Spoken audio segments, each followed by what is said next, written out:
Hello guys, welcome back to our YouTube channel Telugu tech plant. ఈరోజు ఈ వీడియోలో ఏంటి అని అంటే మన గ్యాలరీలో ఉండే ఫొటోస్ మీకు కనుక డిలీట్ అయిపోయి ఇంపార్టెంట్ ఫొటోస్ అయ్యి కనుక ఒకవేళ డిలీట్ అయిపోయినట్టయితే వాటిని ఎలా బ్యాక్ తెచ్చుకోవాలి, రికవరీ ఎలా చేయాలి అని చెప్పేసి అయితే ఈ వీడియో చూద్దాం.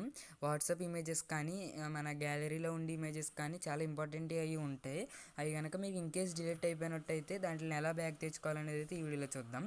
మీరు కనుక మన ఛానల్ కొత్తగా చూస్తున్నట్టయితే సబ్స్క్రైబ్ చేసి లైక్ అయితే చేయండి. దీనికి మీరు ఒక యాప్ని అయితే డౌన్లోడ్ చేయాల్సి ఉంటుంది. ఆ యాప్ని అయితే ఇన్స్టాల్ అయితే చేసి ఓపెన్ అయితే చేయండి. ఆ యాప్ వచ్చేసి ఏంటి అనేది కూడా చెప్తాను. ఈ యాప్ని మీరు డౌన్లోడ్ చేసుకుని ఓపెన్ చేసిన తర్వాత ఇలా ఇంటర్ఫేస్ అనేది అయితే ఇలా ఓపెన్ అవుద్ది. ఈ యాప్ మీరు నాకు కామెంట్ చేస్తే నేను ఈ యాప్ లింక్ అనేది అయితే మీకు సెండ్ చేస్తాను. ఇక్కడ ఓపెన్ చేసిన తర్వాత ఇంటర్ఫేస్ అనేది అయితే ఇలా ఉంటుంది. ఇక్కడ సెర్చ్ ఫర్ లాస్ట్ ఫొటోస్ అని ఉంటుంది, వీడియోస్ ఉంటాయి, నెక్స్ట్ అదర్ ఫైల్స్ ఉంటాయి.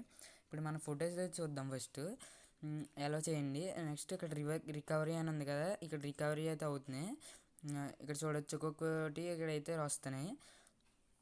అలా మీకు మొత్తం అన్నీ రికవరీ అయిన తర్వాత మీకు ఏమేమి ఇమేజెస్ అయితే కావాలో అన్నిటిని అయితే సెలెక్ట్ అయితే చేసుకోండి. మీకు లైక్ ఎగ్జాంపుల్గా చూపించడానికి ఏదో ఒక 2 ఇమేజెస్ అయితే సెలెక్ట్ చేసుకున్నాను. సెలెక్ట్ చేసుకున్న తర్వాత ఇక్కడ రికవరీ అని ఉంటుంది, దీన్ని అయితే క్లిక్ చేసుకోండి. నెక్స్ట్ ఇక్కడ సెకండ్ ఆప్షన్ ఉంది కదా, save the file stay custom location అని చెప్పేసి దీన్ని అయితే సెలెక్ట్ చేసుకోండి. సెలెక్ట్ చేసుకుని ఎక్కడికి సేవ్ అవ్వాలని చెప్తుంది. ఇక్కడ ఎలా యాక్సెస్ టు డౌన్లోడ్స్లోకి అయితే నేను సేవ్ చేస్తున్నాను. దీన్ని క్లిక్ చేసి అలౌ చేస్తే సేవింగ్ ఫైల్స్ అనేది వచ్చింది కదా. ఇప్పుడు ఈ ఫైల్స్ అనేది అయితే మన గ్యాలరీలోకి అయితే సేవ్ అయిపోతాయి. సో చూసారు గైస్, మన డిలీట్ అయిన ఫొటోస్ని ఎలా సేవ్ చేసుకోవాలని చెప్పేసి. ఇలా మొత్తం అన్నీ మనకి రికవరీ అయిన తర్వాత మీరు అన్నిటిని సెలెక్ట్ చేసుకుని ఒకేసారి రికవరీ అయితే చేయండి. నేను మీకు చూపించడం కోసం అని చెప్పేసి ఒక 2 ఇమేజెస్ని అయితే చేశాను. అలాగే వీడియోస్ని కూడా చేసుకోవచ్చు.